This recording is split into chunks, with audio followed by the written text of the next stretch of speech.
have the participants. Ravi Kumar sir, good morning, sir. Good morning, sir. Very good morning, sir. I think we got the internet connection, right? Sir, no, sir. Actually, we are using hotspot of a mobile device, sir. So in couple of minutes we can start, sir, so that all participants will join, sir.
Dr. Gururaj, I think we can start. Yes, sir. Good morning, all. Welcome to day 3 session 1. Gagana, 1 minute. Okay, sir. Sir, actually, the people are facing to join with the help of college internet. Actually, 10 to 15 for faculties could not able to join. Sir, 1 minute, sir, they'll join, sir. Okay, Only- fine. only- But I thought because people who are waiting, they should not feel that Yes, sir. making them to wait. Yeah, we'll start exactly at 10:39, sir. 1 minute, sir. Okay. Fine.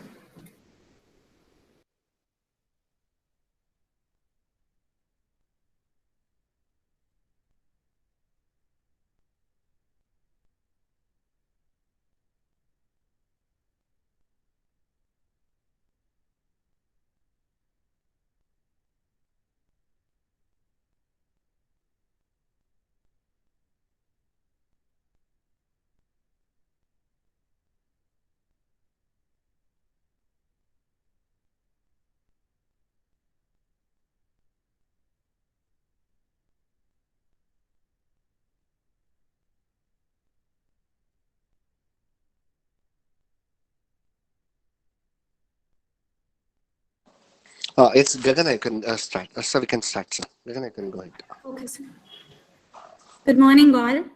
Welcome to day 3 session 1 of National Workshop on Research Paper Writing Skills.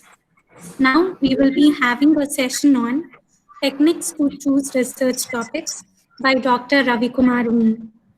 Dr. Ravi Kumar V is currently working as the professor and head of Department Computer Science and Engineering, Vidyavardhaka College of Engineering.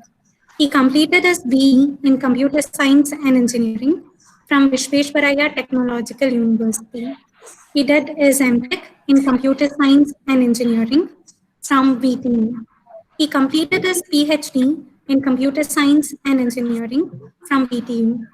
His research interests are in the fields of cloud computing, big data, data mining, Internet of Things, artificial intelligence, natural language processing, and blockchain technology.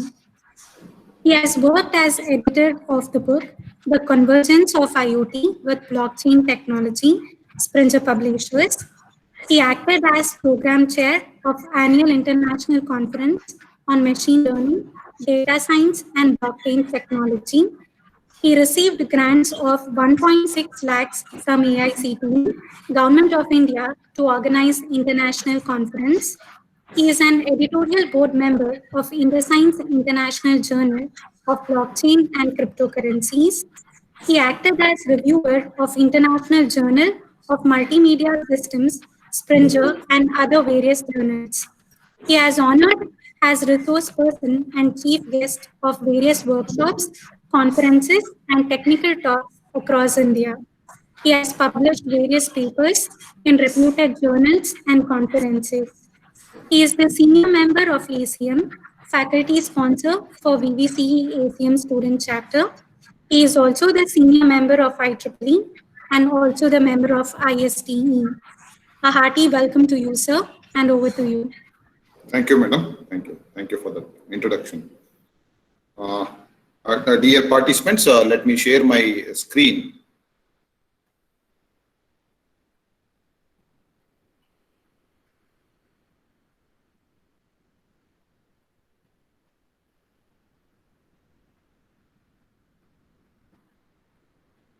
I hope you're able to see the screen, the presentation. Gaganna? Yes, sir. Yes, Visible. Good morning, all of you, and once again, I welcome all of you to this session on technique to choose a research topic. Actually, I was looking at the presentation. I was attending the presentation of other presenter yesterday. I was just thinking that some of the topics are matching to my own topics also, but it's in a different way. Let me give what is the plan for my presentation.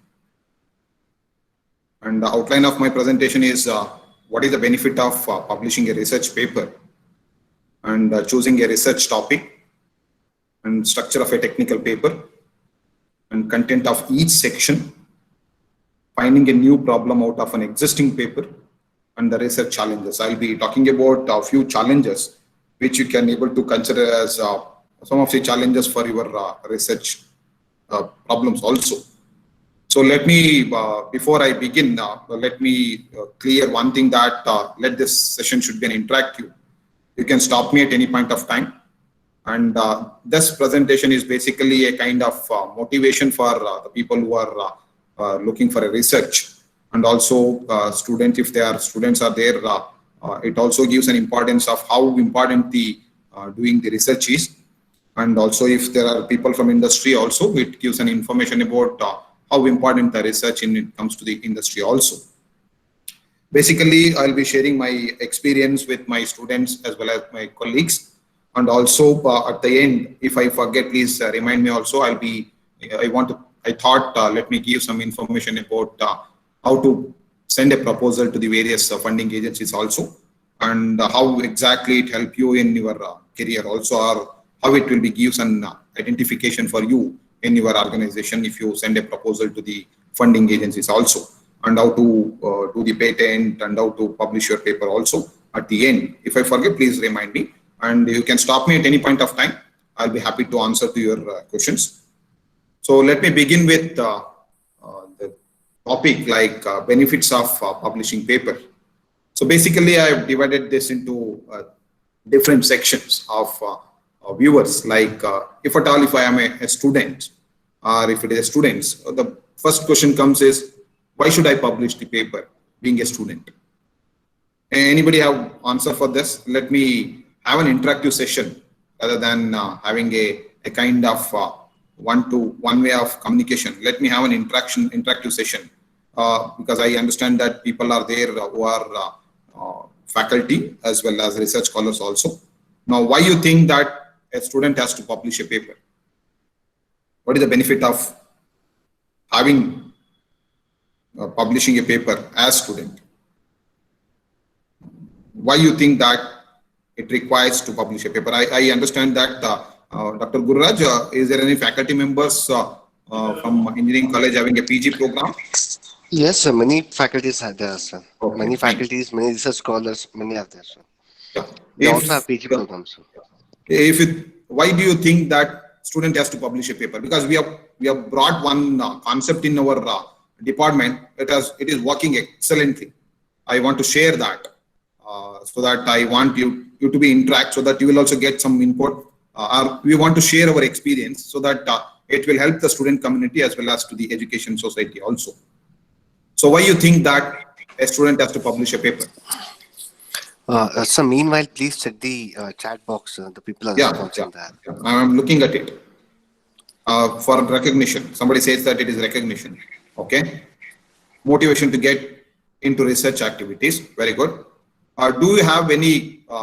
You can drop your answer in this chat box. I think it will give weight to their job. Very good. You are right. You are right. Okay. Anybody who has PG program in your institution, do you have brought any concept of publishing a paper by student in your organization? Industry recognition. Okay. Yes, you have. Okay. Now let me share my experience bringing this publishing paper by students. See, when I took charge as HOD of computer science, I made it one thing mandatory. Like whatever the project they do by UG students, we made it mandatory that they should publish minimum 2 papers. One from the research, I mean to say that one from the review, the other from their whatever the project they do. You believe it or not, we could able to publish minimum 60 paper in a year from our UG student itself. That is one thing. That is one good thing we brought into our department. It is working excellently. And if you ask me why a student of UG student has to publish a paper, I think many of you have replied to that. It gives some recognition for them in industry. And also, if they want to pursue higher studies, definitely it will help them a lot. I have experienced myself that if they want to go for higher education in abroad, you know that if they have published a paper in an Scopus Index or in a leading journal, they'll get a better university in abroad. And sometimes it so happened that my students have replied and they have said that because of publishing the paper when they were doing the project, because of that, they've got stipend in their universities. They've got job in when they gone for abroad for their higher studies. That's how it helps the UG student. And also, because of that, student gets some recognition. And also nowadays, industry also looking for if the students has published a paper in a specific domain. That will help the student to enrich their knowledge, because of they'll have more confidence in answering to the questions when they appear for the interview. And somebody says that they understanding the technical thing very strongly, and they go in deep to understand the concept of whatever the paper they publish. That's the first thing when it comes to the UG student is concerned. When it comes to the PG students, and we made it one thing clear. You can also try.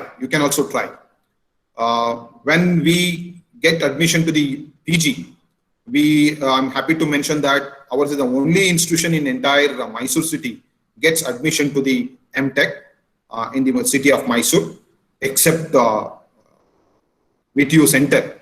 We got a very good admission to our PG. We did one concept. One thing is when they join to our PG, the day one we collect the information from them, saying that what are the project they did in their BE, have they published any paper, and what they want to do after 2 years down the line, and what is their area of interest. Based on that, what we did is we have allotted one faculty to a student based on their area of interest, and we matched the students with the faculty also. You believe it or not, students are publishing 1 or 2 papers in a semester, and sometimes they have published 3 to 4 papers in a year, and in put together in a 2 years down the line, they have published 4 to 5 papers. And when we started this concept of publishing a paper by students, both by UG and PG, you know that any system we bring it to the, any new system which we bring, sometimes there will be a reluctant by the faculty members, reluctant by the students.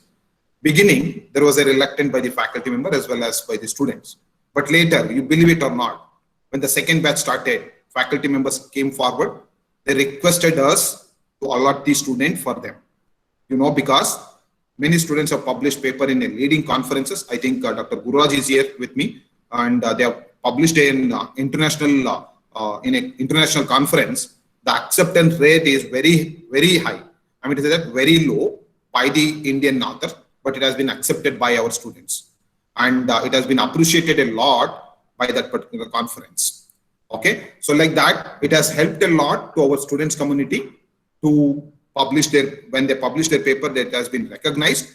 And you believe it or not, they have been recruited as a faculty in our own institution, and they have got a job in other institutions because of their publications. And we got an identification to our department saying that if a student comes out of the CS department, they believe that the students have published minimum 1 or 2 papers from their either from the UG or from the PG. That is the advantage of publishing a paper by a student. Either it may be a UG or be a PG. I hope many will agree that publishing a paper by students will definitely help their career finally.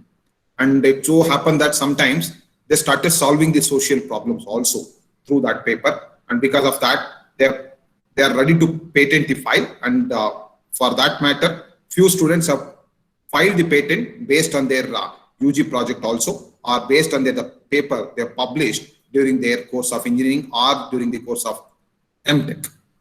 And if you're a teacher, the question is, why should you publish paper? Any answer from your side? Because most of you are teachers. I hope I am not boring you. I'm not boring you by questioning you. Anybody? Can you just answer?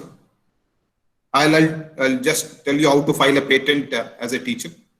At the end, we'll give you the information about how to file a patent also. How to convert your project into a patent. I'll explain now how you get your paper has been recognized as a patent. Automatically, how will you get? That also I'll tell you. So it says that for promotion. Okay, that's good. Only for promotion you publish paper. Okay, to new ideas. Okay. Now, being a faculty, being a teacher, please think about it. Why you want to publish paper? Value added, very good. University requirements. Okay. I'm expecting a few more answers from your side. To motivate students, very good. To motivate students to get deeper knowledge on particular domain. Building knowledge base, very good. For projects. Okay. Then anything else? Fine. You have answered most of the things.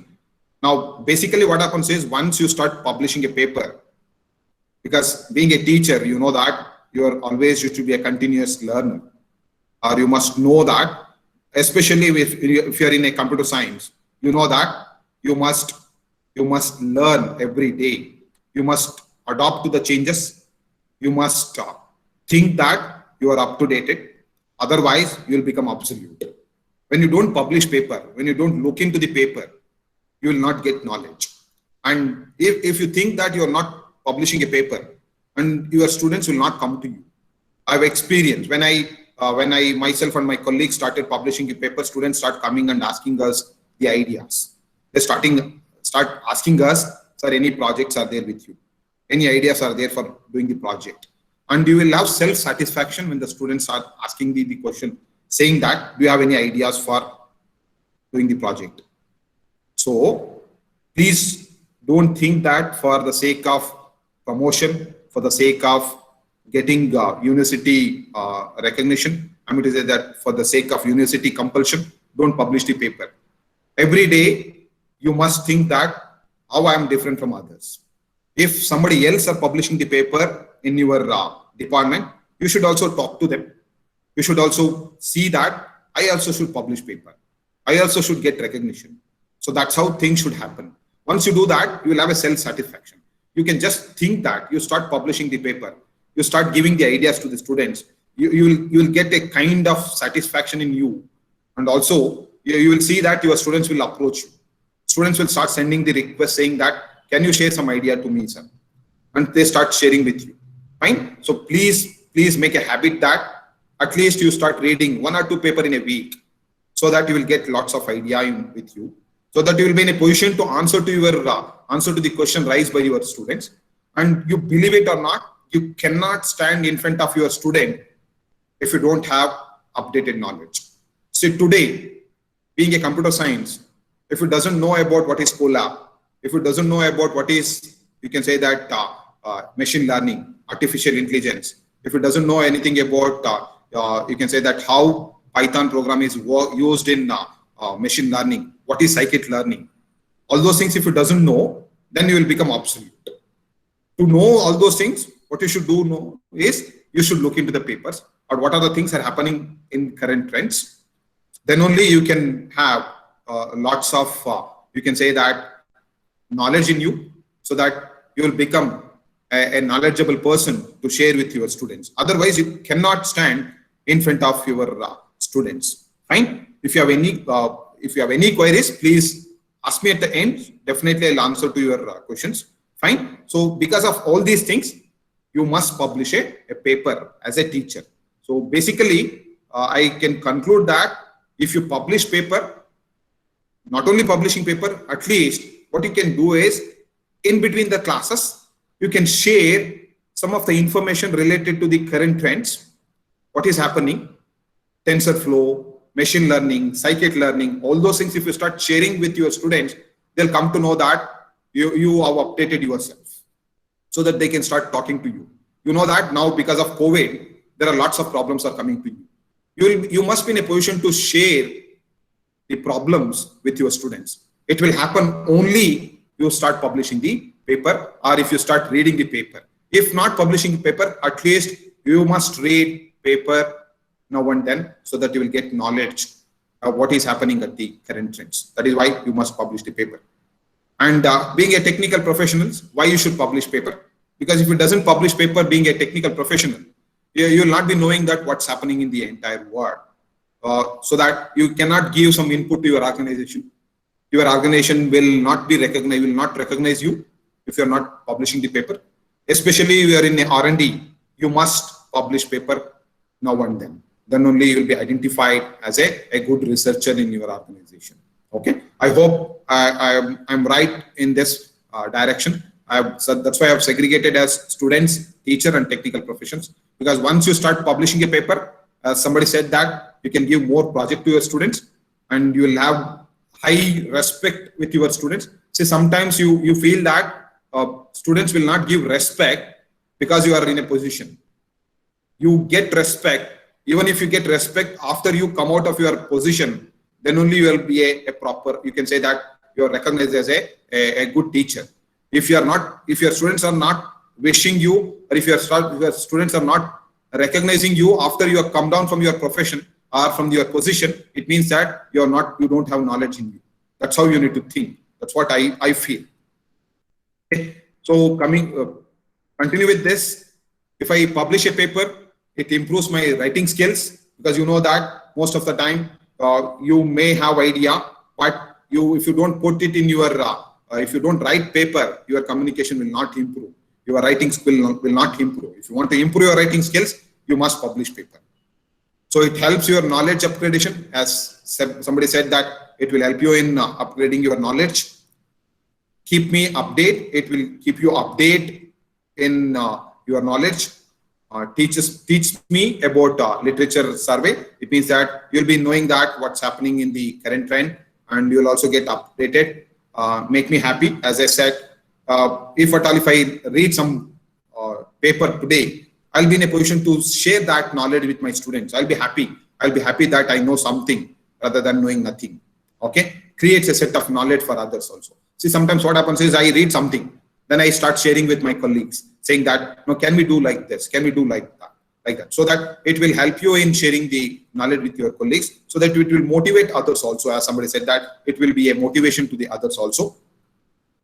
And people will appreciate your work, because you know that if you doesn't get appreciation, one or the other day you will think that why people are respecting me. So you must get appreciation for your work. Publicity to my work. So you know that if you get more citations, it means that your work has been identified. You have been identified publicly, so that people has identified you. It is an added value, as somebody said that. And keep me alive as a researcher, because if you want to be in researcher, you keep on publishing the paper, then only you become a good researcher. Motivate others to do research, because most of the time when I publish paper, or when my colleague publish paper, when I looking at them, I also think that why I am not publishing paper, why I am not doing anything. You should do in such a way that you should get motivated by others, or you should motivate others also. Now, the question comes, choosing a research topic. How can I choose a research topic? Any idea? Let me get answer from your side. Somebody is asking that, sir, how to choose a good paper in particular domain, like IoT in health domain, like that. Okay. Now I'm asking the same question, that how to choose a research topic. Current trend topic. Very good. Fine. Then anything else? Advancement of old papers. Very good. You are right. Okay. Then any other way you can think about publishing paper? Any other area? Very good. I was expecting that. Social cause requirement. Yes, you are right. Novelty. Very good. As I said, you can convert your paper into a patent. Automatically, you will get novelty. Cloud-based CDN. Very good. Applications. Very good. Okay. Like this, I think most of the things you have answered. So it says that. So identify your goal. First of all, you must have a goal. What I'm exactly doing, whether I'm doing an MTech or I'm doing a research, or I'm looking for a PhD topic. So you're supposed to choose your goal, what I'm supposed to do. Because sometimes it so happens that you cannot choose your research topic for a project. If you choose your research topic for a project, then you must have a goal that you want to get PhD also at the later stage. So based on that, you have to choose your topic also. Whether you want to pursue PhD after pursuing the MTech, then you choose the topic which is a continuous topic, so that you'll be in a better position to do your PhD also. Most of the time, so happen that when you do your when you choose a topic for your MTech project, that becomes your you can say that the topic for your PhD also. So based on that, you choose the topic. That is one thing. I'll come to that, how to choose the topic in depth. So get ideas or problems from your get the ideas. How to get the ideas? So as somebody said, do the literature survey. Like, first of all, what you need to do is, see, it so happen that most of the time will not be in a focused mind. What we do is, today we'll take some topic and we start spending 15 to 20 days. And if you just ask me how you have experience with this, if I ask some student, they say that I've read 20 paper, 30 paper. But the number of papers you read is not important. What you need to do is, you need to identify, you need to sit and decide which domain I'm supposed to work and which area I'm supposed to choose. And then I'm supposed to choose a domain wherein which I have so much of confidence in me. And also at the same time, who can be my guide, whom with I want to work. Your domain should match with your guide also. And also, as somebody said, you must get ideas by doing the literature survey based on the current trends, based on talking to your colleagues, based on looking at the project the students are doing it. So like that, you get more ideas. So do the literature survey, then look at the suggestion from your for future work. Because most of the time, what you do is you do the literature survey. I'll give a paper which is published by my students when they do literature survey. How they have done the literature survey also, how it helps you to get problems or the ideas from the literature survey also. Okay. So look at the suggestion for future work. Most of the time, what happens is people will give suggestions at the as future work. It doesn't mean that you can directly take that as your work, because why we add this future work, I'll tell you at the later stage, because I decide that I do some work at a later stage, I want to do something, I'll put that as a future work. It doesn't mean that somebody else can take that work, can start working on that. It gives an hint to you that there's a scope for this particular work, scope for this particular problem. Like that, you can look at the future work. As I said, literature survey, do an exhaustive literature survey. Don't do literature survey only for 2 to 3 years. Go back to 10 to 15 years. And literature survey should be done without missing very recent papers. Like if you are in 2020, you must look at the paper which have been published recently. Like from past 3 years, you look at what are the things that happen with respect to particular domain or its particular area which you have chosen. And don't be in a position to in a dilemma. Like I read 10 papers today on a particular domain and networks. Tomorrow I change my topic. I'll go to another topic called, you can say that on software engineering.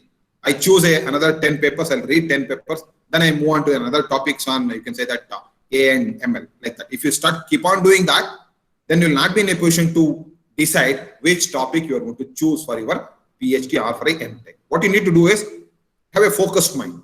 Sit and decide on which domain you are confident.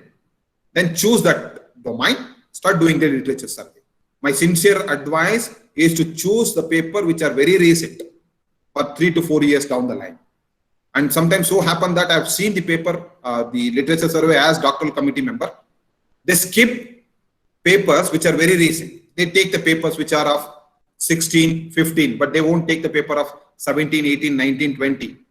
You know why they do such kind of things? They want to hide some of the information.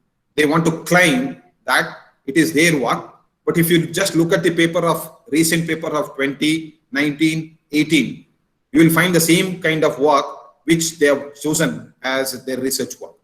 Even you can do that. But what happens is at the later stage, when you submit your thesis, when you submit your paper, people will automatically get, or immediately they get that the same kind of work has been done very recently. Then you will have a problem.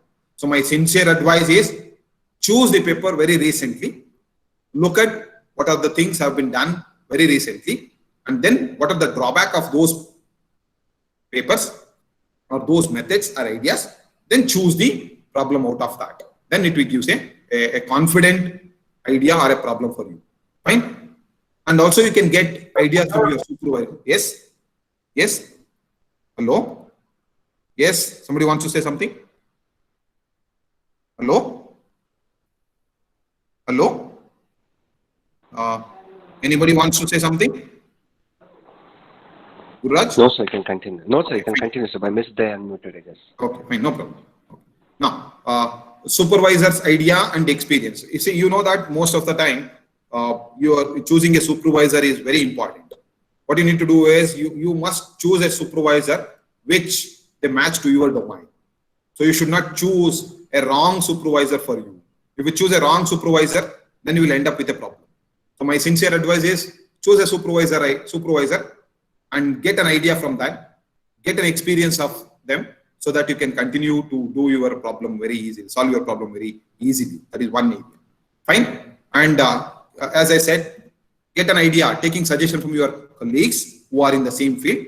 There is nothing wrong in discussing with your colleagues so that you get more ideas from your colleagues. And attending conferences and engaging in academic social networks as ResearchGate, Mendeley and Academia, and many more things you can use it. Now, I'll tell you my own experience attending the conferences. So most of the time what happens is you publish the paper in journals. And it so happens that if you send paper today, you will get acceptance tomorrow without review also. I always advise my students, especially the PG and UG students, to publish the paper in conferences. You know why? Because when you attend the conferences, you publish the paper in front of many people and they give ideas, they give suggestions. And also at the same time, we'll have a tragedy also sometimes. I've experienced myself. I was attending a conference and one of the presenter presenting the paper. It is a real fact I'm sharing with you.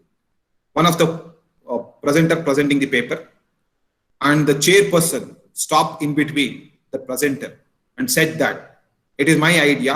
How you can publish this paper saying that it is your idea. It so happened that if it doesn't do literature survey properly, if it doesn't do digging of the topic which you have chosen properly, you will land up with a problem at the end.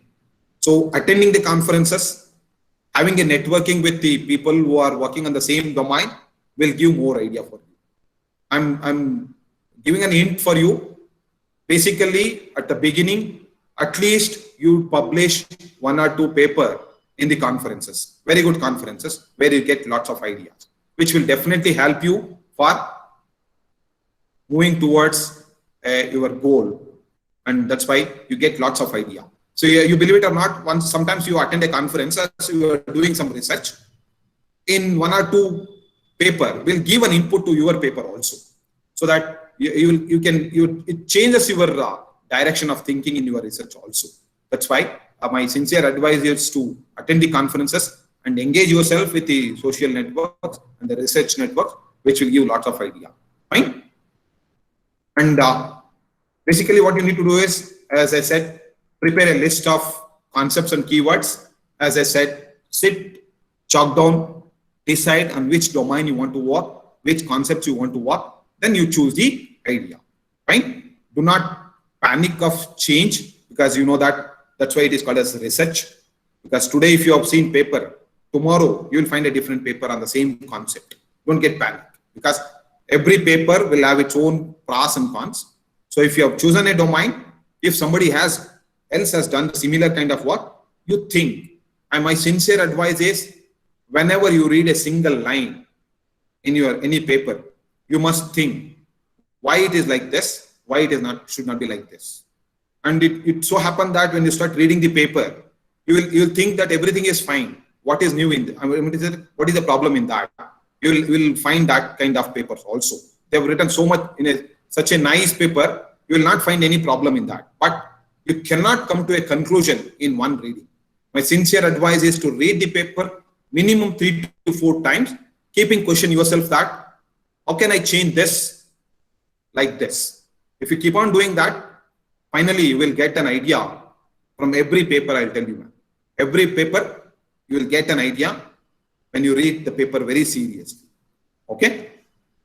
And while choosing your topic, keep in mind the following. You have an interest and passion about the topic. You must have interest. If you don't have interest, you will lose your interest. I mean, that you will not get any idea. That is one thing. And the topic is researchable. What do you mean by topic is researchable? Any idea? I want to know from your side. Any idea of what is topic is researchable means? How will you choose the topic? When you choose a topic, what you're looking at exactly? You can put the message in the chat box. Can I choose a topic which is having a result, or the final result, or the accuracy of a system is 100% or 98%? Can I choose such type of topics? Anybody can respond to me? Can respond to me? I hope things are fine. Able to follow? Anybody? Okay. Read general background. Yes. To solve current problems. Depend on lab availability. Very good. Okay. Now, if at all, if I don't have lab, what is the solution for me? If I have chosen a project, if I choose a topic, but I don't have lab for me, lab to work on that, what is the solution for that? Any idea? If I don't have facility, infrastructure, what should I do? Virtual lab, very good. Okay. Now, if at all, if you are from a mechanical department or if you are from a civil department, you cannot do virtual lab and you don't have infrastructure with you. What you will do then? What you will do in them? Okay. Animation and simulation, very good. Visit industrial like DRDO, very nice. Fine. You can visit the nearest leading institutions, like approach to the near labs, very good. So that you can visit IISc, IITs, get the support from leading institutions, and you can do your things also. Like, as I said, so the topic is researchable, means you must see that when you look at the result of the recent papers, if the accuracy of the system is around 85 to 90, there is a huge scope for you to take up the topic. And there are methods are there to solve those problems differently. Then you can choose the topic. Basically, it is researchable. Means you can obtain fund for that. You can do literature sources. You can get the data. Then you can find the lab equipments, time. If you have all those things, then the topic can be researchable. It so happens that sometimes you will take a topic at the beginning with very enthu, but at the later stage, you will come to know that there is no data is available for you. For my sincere advice to all the researchers is that if you have chosen any topic related to based on the data, please do the feasibility analysis. I mean to say that, first of all, check whether the required data set is available. I've seen people changing this research topic after 6 months down the line, after 1 year down the line, saying that, sir, we are changing the research topic because we did not find a proper data set. Please make sure that you have a data set for that. You have a resources are available for you. If the resources are not available, you need to find out where the resources are available for that matter. And you must find the nearest labs. You must find, you have to Google it. Are there any online resources are available? Are there any tools are available for me to do the simulation? You need to do all those exercises before you choosing the research topic. Somebody was asking about how to choose a topic for research. So basically what you need to do is, as somebody said, you need to find out what is the current trend and what are the social issues are there, or the societal problem. Basically what I suggest to you is choose a topic which is able to solve the societal problems. Like, you know that the COVID is one societal problem. Agriculture is the one area you can solve the problem. Healthcare is the one area where you can solve the problem. Government is on one area where you can solve the problem. You know that Modi is giving lots of support for doing research. You know that now from the 8th standard, they think that AI should be introduced. Take the topic which are related to artificial intelligence. Take the topic of, you can say that the smart cities, IoT based, where you can have a collaboration with industry and with the universities. You can have such kind of collaboration. You can find the topic for that matter. Okay, the topic is not overly researched. I mean to say that, as I said, so it should not be overly researched. I mean to say that if it are already the result is itself is around 95 to 100, 95, 98, getting a 100% is very difficult. And you know that most of the time, if you say 100% result, something fishy in that.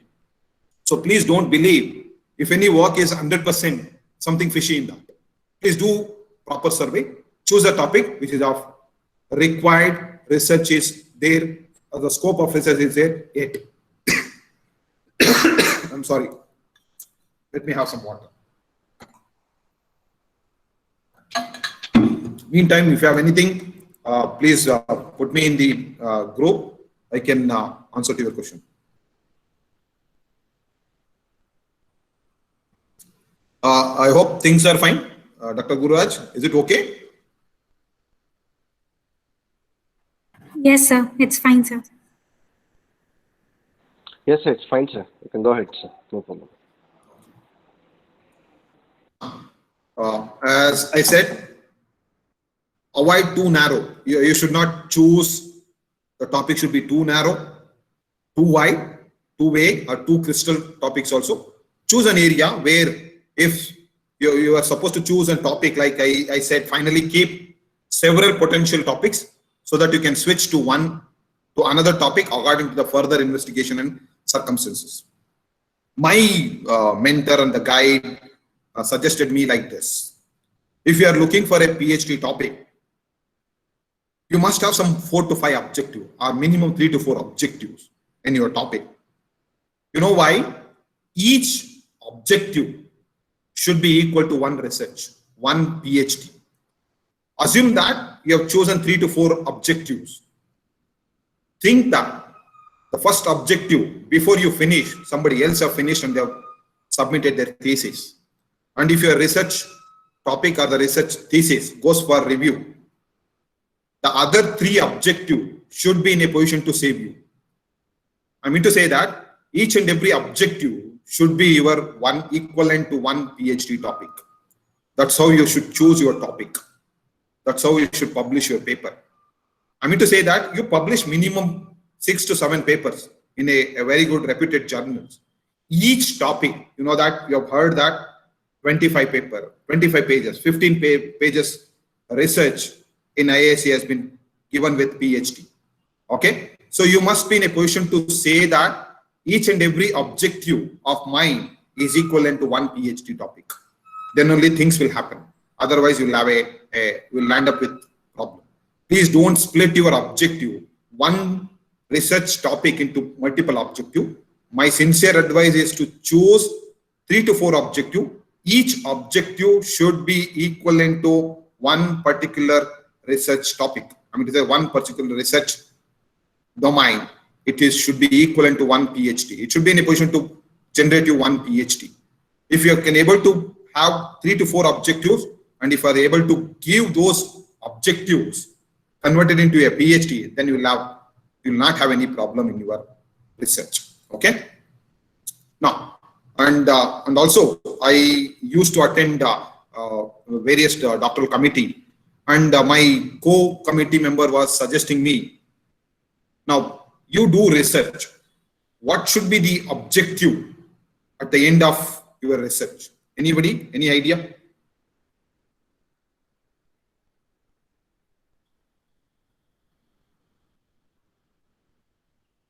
Any idea? Now you do research, you start doing the research, PhD.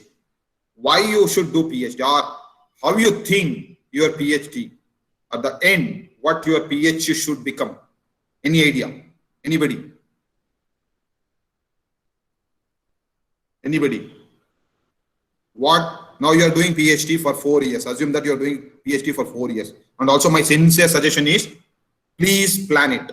Please plan it. We have seen people, they take years to complete their coursework.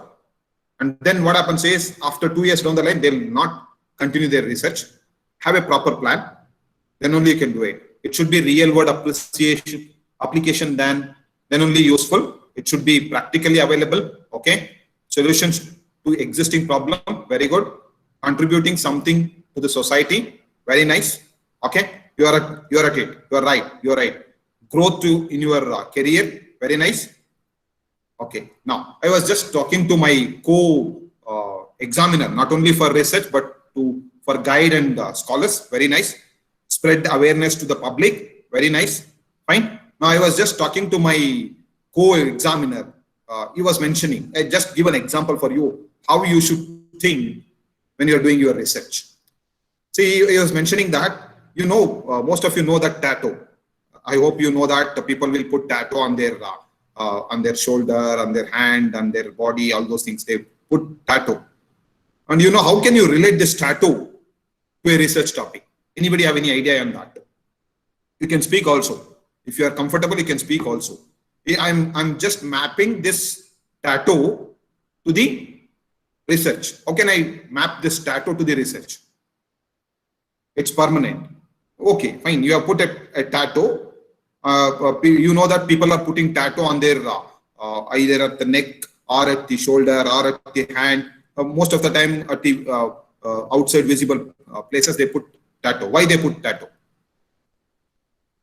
Any harmful to the body? High catch. Okay. Link this to the any other social problems.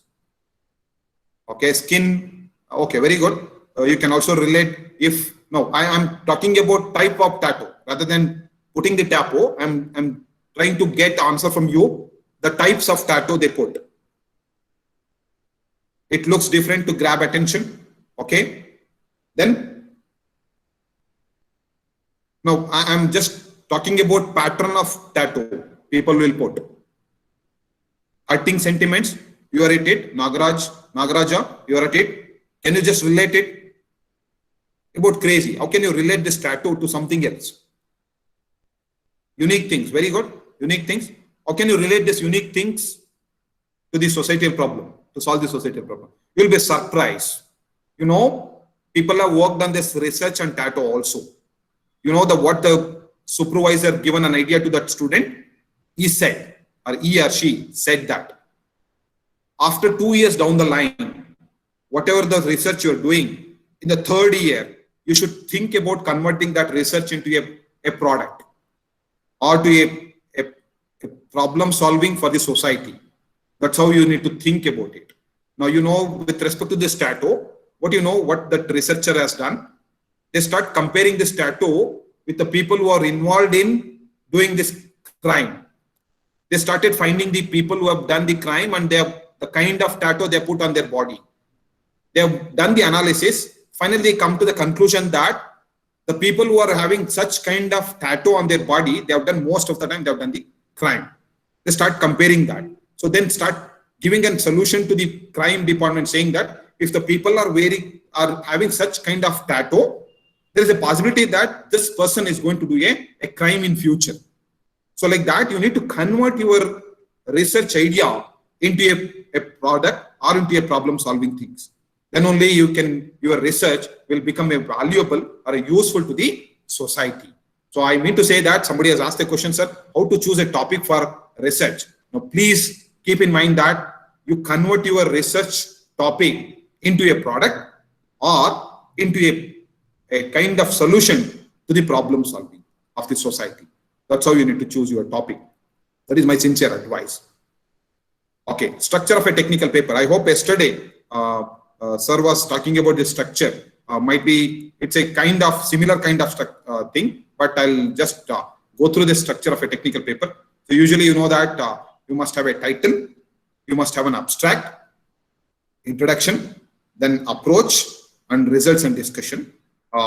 You know that I'll just run through this each and every concept very fast.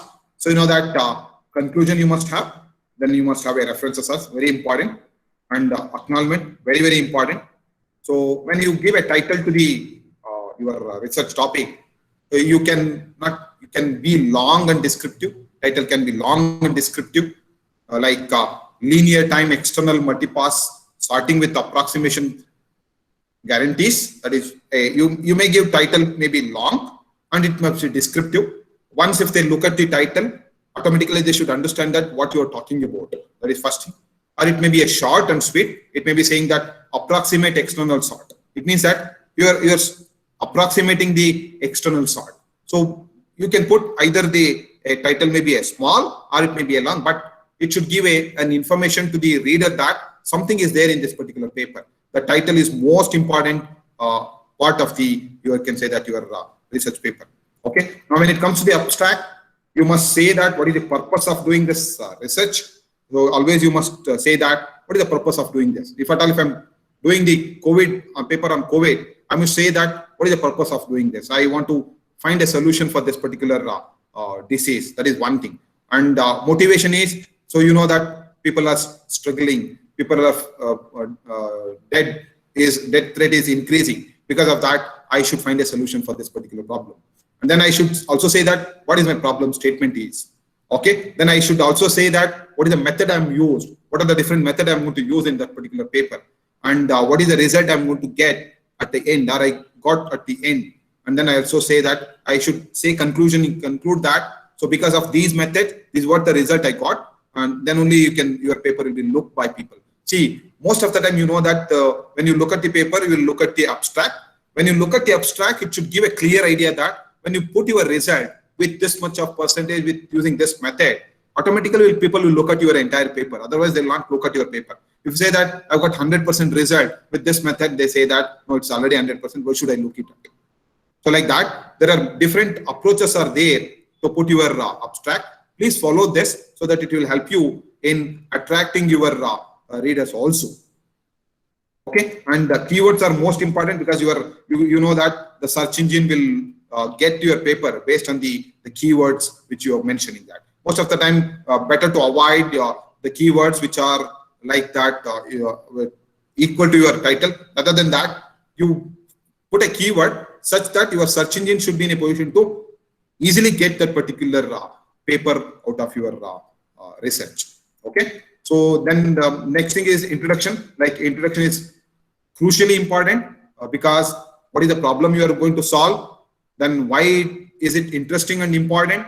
Then why is it hard? That is, why do a Navy approach fails? So all those things will be important from the when you talk about introduction. Fine. And then continue with that. Why hasn't been solved before? You should also say that why it has not been solved before, or what is wrong with the previous proposed approach. Why? Because if you just say that, and please remember that when you say that this was used in the previous approach and this was the result, then you must cite.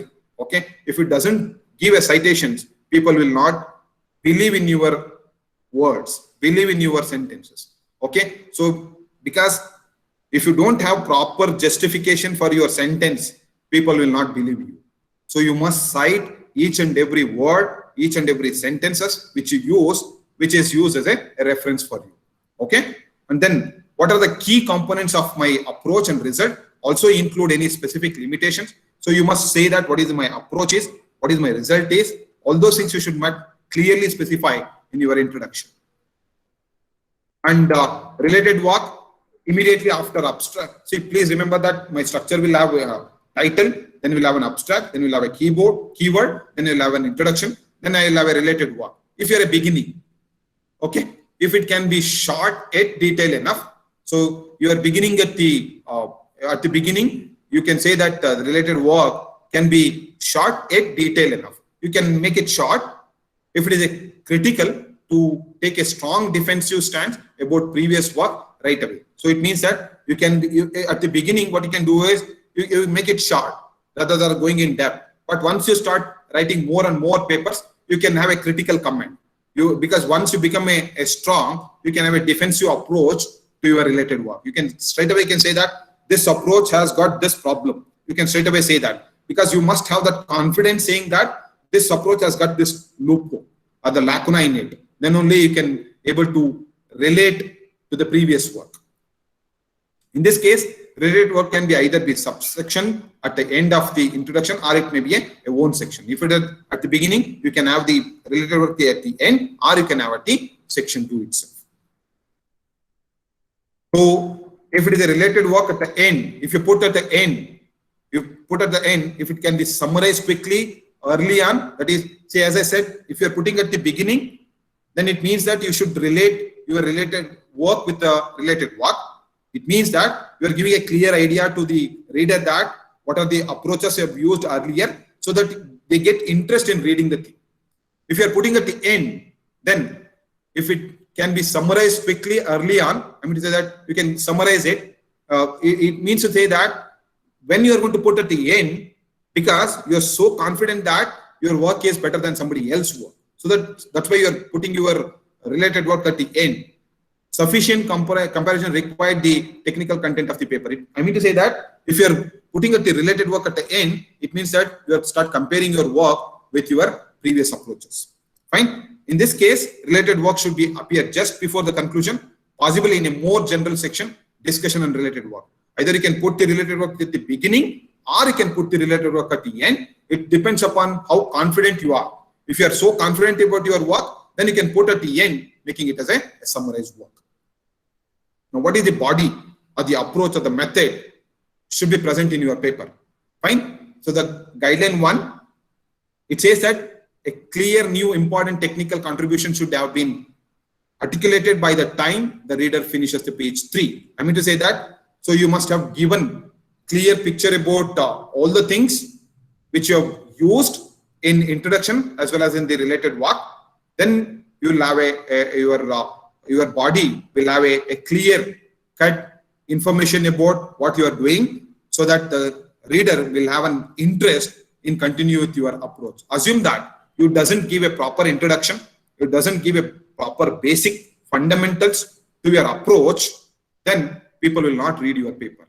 Okay, please keep it in mind that your related work, your introduction should be clear cut, and it should be it should have a fundamental concept which will help the reader to understand your approach and the methodology. Fine. Guideline 2, every section of the paper should be tell a story. Please make a habit that it should be a kind of story. I understand that if you're able to make your person to understand what you are doing, I was just being told somebody that assume that you are moving from your first floor to the 6th floor in a lift.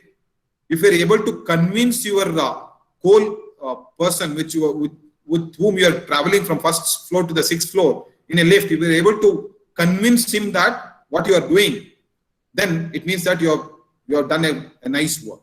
Similarly, in guideline 2 says that the story should be linear, keeping the reader engaged at every step and looking forward to the next step. So this must be a kind of story they should enjoy in reading your paper. Okay, there should not be no significant interruption. Those can be going appendix. I mean to say that you should not have significant interruption. You must not have an interruption. If the person doesn't understand few concepts, they can go to the appendix and they can start learn those things and they can come back to the reading your paper. I mean to say that there should not be any interruption, should not be there in your approach. It should be cleared before. If they get any doubt, you should be in a position to take them to the appendix to understand the concept and come back to the approaches. Fine. So running example, I mean to say that when possible, use a running example throughout the paper. You must give an example so that people should understand the concept clearly. I mean to say, I suggest you to give some application related to your approach so that it becomes easy to understand, so that they get interest in reading your paper also. The content meat of the paper includes algorithm, system description, new language constructs, analysis, etc. You can give all those things. Better, I feel that you give in a kind of flowchart and a kind of architecture which will give a clear picture to the reader. You know that hundreds of words equal to one figure. So that rather than putting more number of sentences or words, keep the diagram or the architecture or the flowchart which gives a clear picture to the reader, so that the reader will give interest in reading your paper. When you make interest to your reader, you will get more citation to your paper. Okay. Use a top-down description. As I said, readers should be able to see where the material is going, and they should be able to skip ahead and still get the idea. So if they skip something in between, they should be in a position to get the idea at the end. That's how your paper should have. And when it comes to result and discussion, so you say that many conferences expect experiment. You must have experiments with you, And it's easy to craft experiment to show your work in a best light, and most paper do also, because you must have bar chart, you must have pie chart, you must have tables, you must show your experiment with comparisons. Without comparison, if you do your paper, most of the time it will not be get accepted. My sincere advice is, please don't stick on to one approach. Any method or any solution you get, you must have minimum 2 approaches. So if you are getting 87% for this approach, 89% for another approach, for that matter, you're getting 80% for another approach, it's fine. You must be in a position to justify yourself that why I'm getting 87%, why I'm getting 80%. Most of the time, if you stick on to only one approach, if you say 87% with this approach A, and immediately the question will rise that why you did not try it with another approach. If you try to with another approach, even if it gives a better result or a worse result, it doesn't matter. But you have put an effort to match more than one approach. Sometimes it so happens that if you try with another approach, you'll get a better result. So please, my sincere advice is to choose more than one approach for any problem solving. Okay. What should be the performance experiment measures? Pure running time, because you know that performance is always depends upon the time, and also sensitivity to important parameter. You must choose the proper parameter. See, it so happens that especially in computer science, you have 10 features. Okay, you have 10 features. Assume that you have chosen only 5 features. You have left out other 5 features. The question rises, why you did not chosen those 5 features? Why did you left out those features? What is the parameter? What is the result? Or what is the reason for leaving those parameters? How you are going to justify those things? What you need to do is, you must have a graph. You must plot a graph. So if I choose 5 parameter, this is my result. If I choose a 6th parameter, this is my result. So assume that when you do that, you get a graph. You plot that graph, varying the parameters. If you think that for few parameters, it reaches a particular level, assume that it reaches a 90%. And if you add another parameter, it comes to 85%. If you add another parameter, it comes to 80%. So then you come to a conclusion that because of this 5 parameter, my result is 90%. When I increase the number of parameter, my result is going down. It means that I've removed those features because of this particular reason. Similarly, when it comes to the computer science problem, so you choose the percentage for your training and testing. You say that I've chosen 60%, I've chosen 70%. So then question comes, why did you choose 60%? Why not 70%? Why not 80%? So when you choose those percentage, you must also plot a graph. Sometimes you know that in k-means. So you choose a k value. I choose k value as 2. I choose k value as 3. I choose k value as 5. When I choose k value as 5, I get a better result. When I choose k value as 6, my result go down. So then I come to a conclusion that I plot a graph saying that because of this reason, I've chosen this key. So please, you must have substantiable solution or the answer for choosing the parameter. Then only you will be able to answer to your queries. Scalability in various aspects like data size, problem complexity. So it so happened that, so when I choose the data size, as I said, 60%, 40% or 70%, 30%, my results varies. And also depends upon the problem complexity, you choose the parameters also. So like that, you have many other parameters to choose for your experiment. Okay. So what should be the performance experiment shows? Like absolute performance, it means that acceptable values, you can directly say that it is an acceptable value because you don't have any comparison. So relative performance to the native approaches, like you must compare your approach to the Navy approaches, relative performance to the previous approaches, relative performance among different proposed approaches, like you can have you can compare with your approach with your previous approaches, or you can compare with your own approaches with different proposed methods also. You can do that also. So you can do with other approaches, as I said, or you can choose various parameters, then come to the conclusion of why you're choosing these parameters.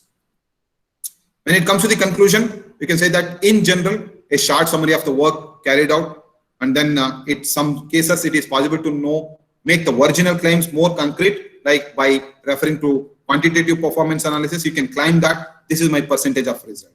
So this is how I am getting, because of this reason, I'm getting this particular percentage of result. You must have a strong, concrete, confident in you that because of this reason, I got this performance. People should not question you. Even though if they question you, then you must be in a position to say that because of this reason, I got this particular result. Okay. So future work, as I said, if you are actively engaged in following up the work, please say that. See, please, you are doing work and you think that I want to do some future work. Then write in the conclusion saying that I want to do blah, blah, blah in future. Why? If you have written this work as future work for you, you have all the rights to claim that this is your idea at a later stage also. That's why my sincere advice is to specify the future work, what you want to achieve in another 6 months down the line, so that you can also claim this is your idea in future also. Okay. So conversely, be aware that some researcher look for future work section for research topic, because you also, I said that most of the time you will look for the future work. So you should put a future work in such a way that it should be an abstract, not in detail. If you put in abstract, it should be understood by you, not by somebody else. Then if they want to understand, they must be dig into that particular topic, then only they should understand the paper. Once they do that, you will get lots of citation for your paper, because they go into your paper to understand all those things, so that you will also get identification. My opinion is that nothing wrong in considering it as a complaint, because there is nothing wrong specifying the future work as you want to achieve it, because you cannot consider this as a complaint. You can say that when you look at other features, future work, so if you're able to do that within a stipulated time, you cannot copy the same thing, but you need to add something new into that.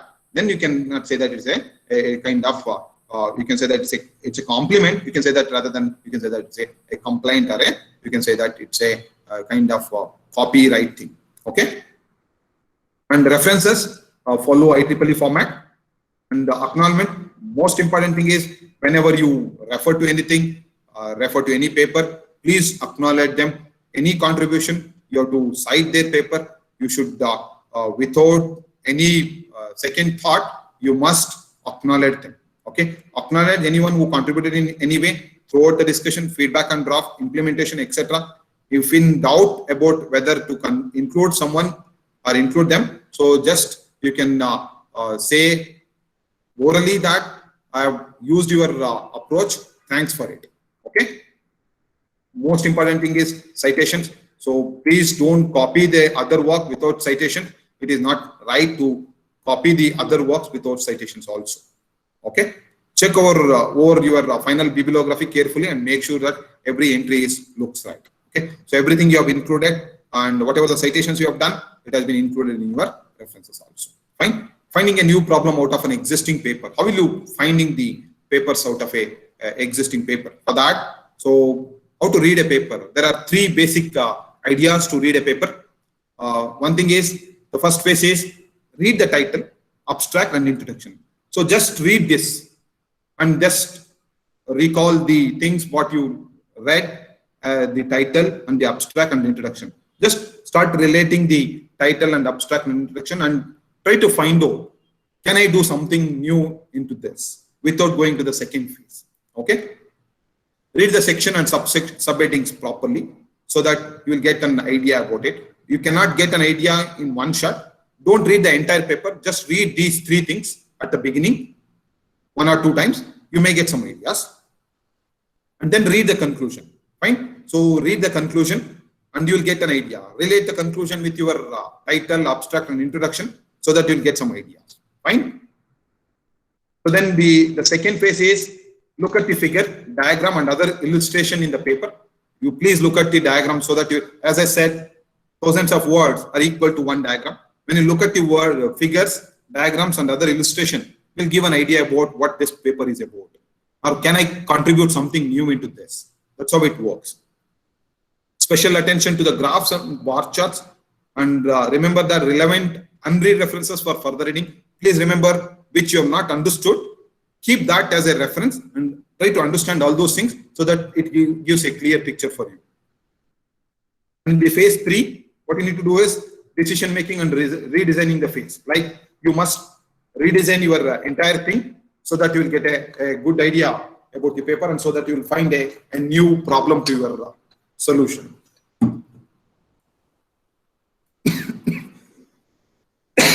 I'm sorry.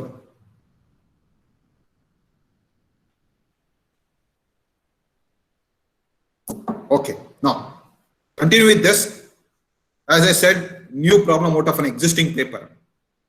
What you need to do is, see, you have to go in depth about the paper. First thing is, see, when you look at the paper, it looks at the broader area like data mining. Then you must also choose in that data mining, what should I choose? There are many things are there with respect to the data mining is concerned. Whether I should go with the web mining, whether should I go with the spatial mining, whether should I go with the text mining, whether should I go with the different kinds of mining like that. Choose that first. Like my domain is data mining. In that I should choose. Let me go about text mining. In that text mining, what should I choose? There are many things which I can do with respect to the text is concerned. I can draw a summary out of the given document. I can segregate the document based on the words in that particular document. I can find out the important sentence out of the given document. Like that, you can find, once again, fine tune the topic within that particular text mining itself. Then you choose that opinion mining. I mean to say that you are going step by step. First, the domain. Within the domain, you choose a subdomain. Within that domain, you choose a sub-domain. Like that, you keep on doing it. Fine.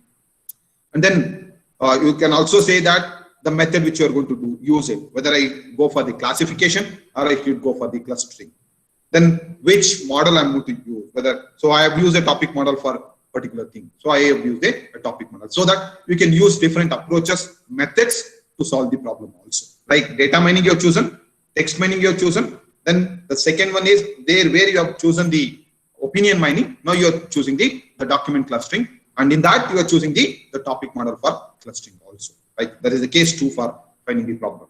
Fine. So there are some few research challenges. If you are interested, I can share the challenges which you are looking for it. Somebody has a question here. Let me go through this. Sir, while referencing a paper, can I copy from Google Scholar and paste in my reference, or should I type it in order to avoid plagiarism? Okay. Now, better you do the citations. My sincere advice is, please don't copy the sentence as it is. What you need to do is, please understand the concept, understand yourself, then write your own sentences rather than copying it. Okay. So most of the time what happens is, we have seen such a thing is that you need not to copy the entire thing.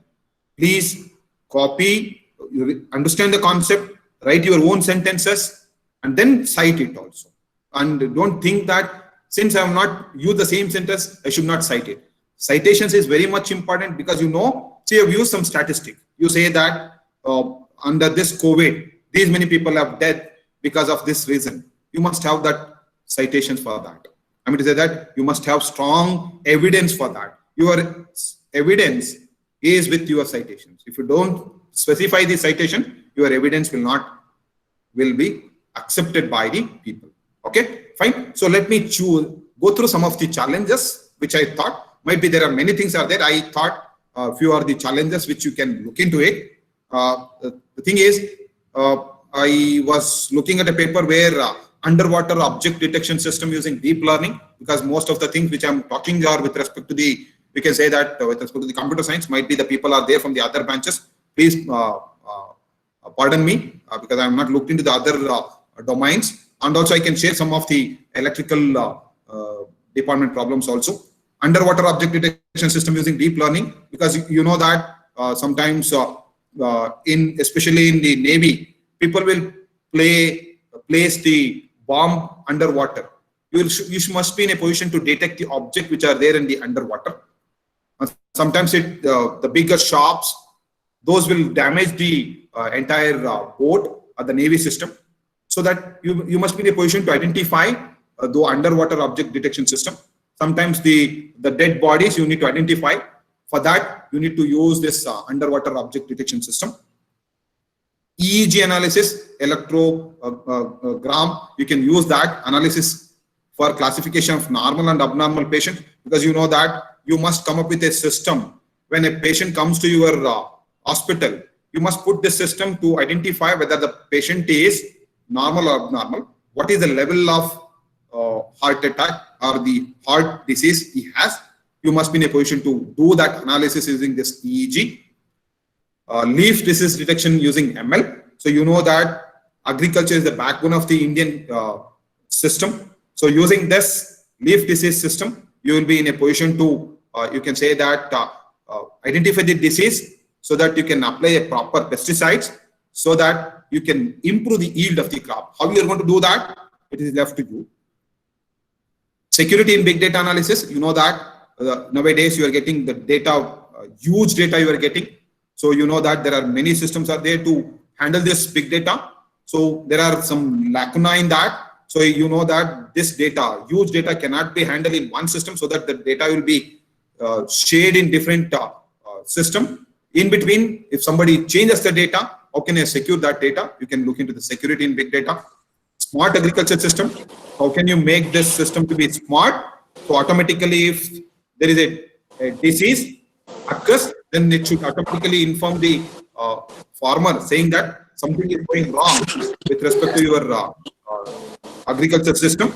It should be in a smart way. If the water level is going down, it should start the water. If there is a disease occurs, if before it comes to the worsen, to inform the farmer saying that you must take the action. Sign language to sentence.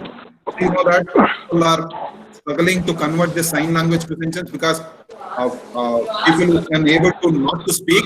Madam, please unmute yourself. Hello? Husna, madam, please mute yourself. Request the participant to mute yourself. Okay. Sign language to sentence.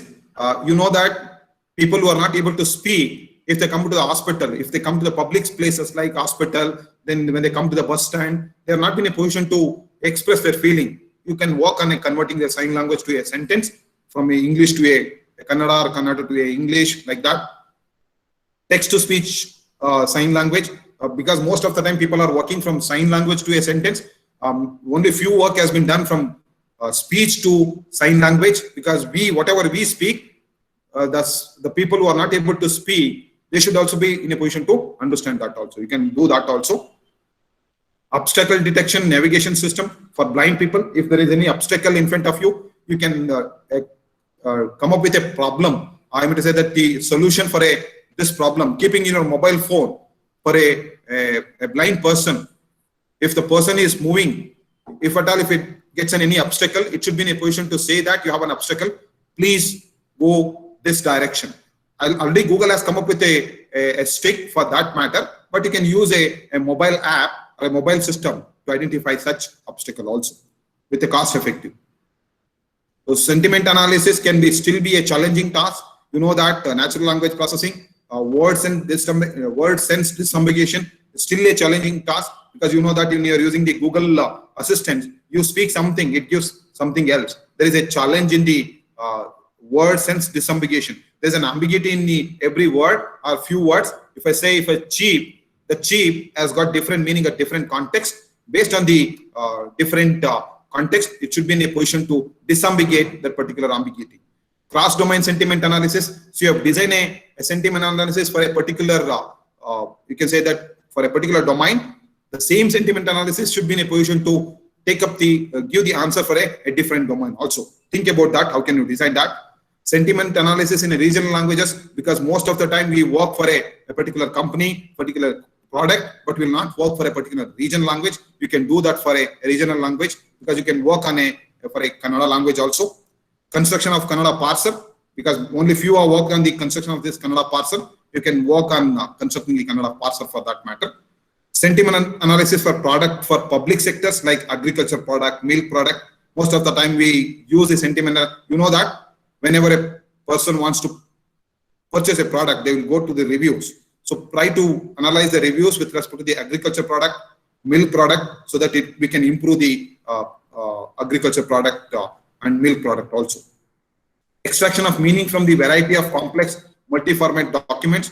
So you know that if the documents are from the different format, like you have a Word, you can have Word document, you have PDF, you have other kind of documents, you must be in a position to extract the meaning out of the various documents also. Recommender system for farmers. As I said, you recommend, if I go for this particular crop, I get a better yield based on the humidity, based on the temperature, based on the fertility in the soil, all those things, consider all those things and recommend the farmer, you can go with this particular crop also. And English to sign language and vice versa, as I said, Kannada text to sign language, you can do that because people are not worked on that Kannada text to sign language. Dialect prediction from speech, like you can identify the dialect prediction from the speech also. Continue with that, preventing endangered languages, because you know that the languages are vanishing. So people are working on that languages which are vanishing, so that you'll be having a data set. If this is the language, you can identify this kind of language. It is of this kind of language. Legal document classification and summarization, because US has come up with that, and now we don't have that summarization for the legal document in our Indian context is considered. You can work on that. I don't want to go in depth about it. You can explore it. Legal document summarization for regional languages, it is not available. You can do that. Crime detection through voice and languages, you can do that also. Still, you have lots of work. You can do that. Labeling of data is again a challenging, because you know that there are lots of data are available. When you throw the data, it must be in a position to label it also. You can think about that also. Right?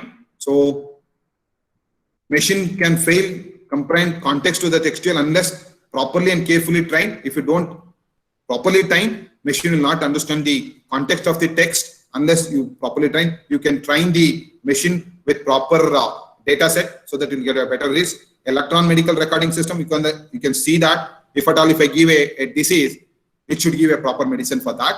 So using the NLP, you can explore on that. Low resource languages, because there are many languages are available, but the resources are available are very less. So you can create the resources for such languages. One of such languages is Kannada language. You don't have, you can say that for the Kannada language, you don't have the parser. Kannada language, you don't have the identifying the meaning of the opinion for that particular word. You can do that also. Fine. Any question? If at all, if you have any questions, I'm happy to answer. That's all from my side. Over to Wing team.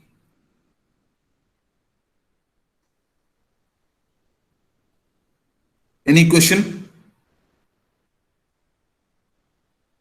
Now, somebody is asking about in healthcare, what are the things we can do? See, there are many things. You know that during the COVID time, people have developed an application. Doctor can sit in their place.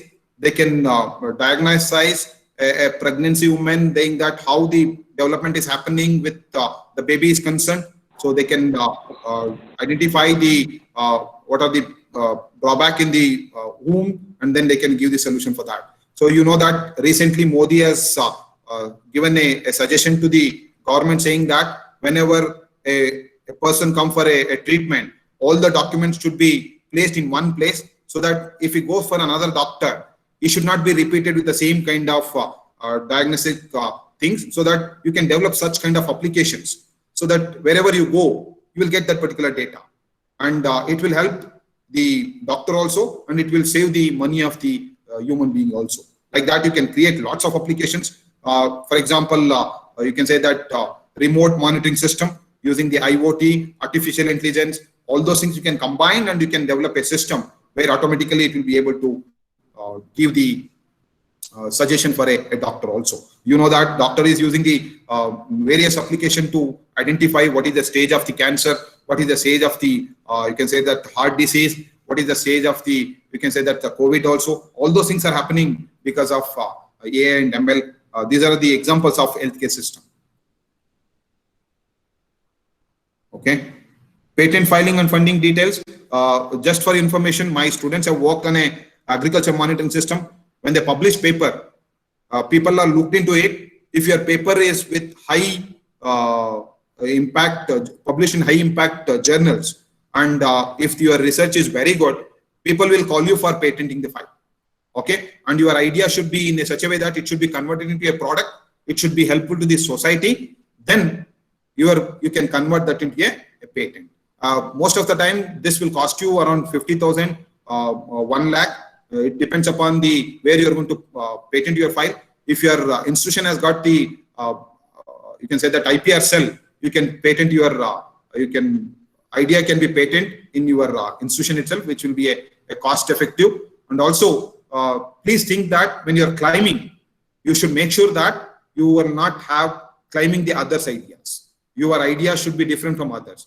There are many websites where you can check your claims with others also, and you can start comparing, so that if you do that analysis before you file the patent, you must say that you can say that what are the claims you have done, what are the people who have claimed on that, so that you can say that this is what I am claiming it. Dr. Gururaj, Yes, sir. I've forgotten the Yes, name of the website where I can search for that claim. GBK sir has given a name of the So yes, sir, website. IndianPatent.com, if they would have checked also, they'll get it. IndianPatent.com, you can just check there, where you can search for the, you can say that what are the claim, what are the similar kind of patent has been done, and also you can start comparing with that also. I'll share the website name with Dr. Gururaj. I think Gururaj can share it at the later stage. with Yes, all of sir. you. Yes, sir. Yes, sir. Sure, sir. Yes, sir. Anything which I'm missing? No, sir. I think Gururaj, Dr. Gururaj, people are requesting to share the essay index journals. Please, you can share with them I'll do it. at a later stage. I'll do Okay, it. we'll share it. Sure, sir. Okay. Anything else? Dr. Gururaj, I have one more meeting at 12:50. No, sir. So I think you had answered all the questions in the chat box also. Okay. Sir, from the wing, and everybody are very happy regarding your session, and it was informative. And they're asking the PPT, sir. You can share your PPT with the participants. Yeah, definitely. So thank you, sir. Thank you so much. Participants, if you have any questions, you can ask a question to the mail ID. I'll share the mail ID of the resource person. If you have any questions, you can put your question to this mail ID. So thank you so much for your wonderful and informative session, sir. Thank you so much. Thank you for the opportunity, Dr. Gururaj and his team. I hope I have satisfied the participants. I have shared my experience because usually I am the, you can say that in various doctoral committee, I get lots of input from my co-committee member also. I have shared my experience. So I hope this session has helped a lot, all my participants. Looking forward for your kind support in future also, sir. Thank you very much for giving me an opportunity. Thank you. Absolutely fine, sir. Thank you, sir. Thank you so much. Thank you. Thank you. Thank you all.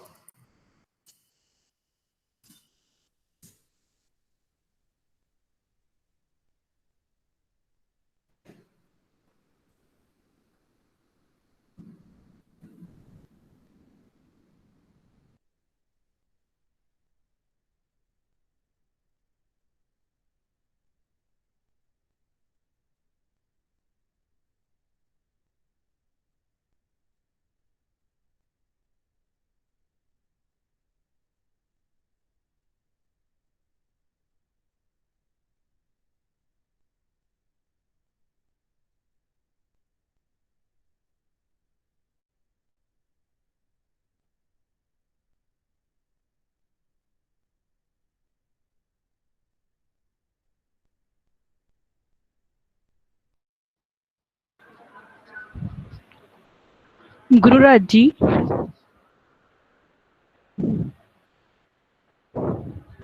Gururaj ji, are you there?